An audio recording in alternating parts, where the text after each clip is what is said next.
In this video, we're going to look at design constraints.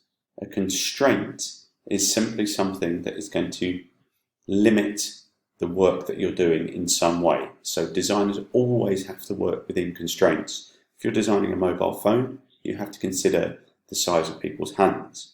You have to consider the size of the text that people can read. You have to consider the size of the battery that's going to go within your phone.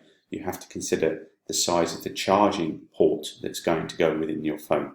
You have to consider the size of the camera module that's going to go within your phone. So for you, it's going to very much depend on what you're designing.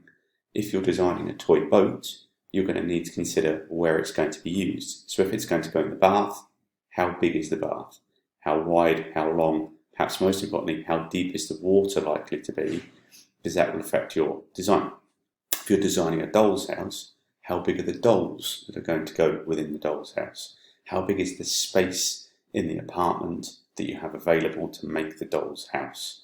How big is any toy furniture that's going to go within it? This student here was designing a light, so it's considered the electronic components, cables, materials, finishes. They've also considered the environment in which the lamp is going to go, specifically giving us the heights. This student has done very similar, and this student has done the same. So that's it. Design constraints is simply what are the things that are going to limit your work.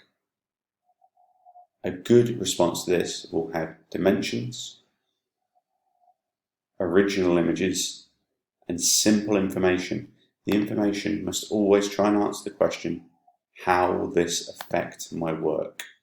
How is this going to affect the design that I'm going to be doing? And that's it.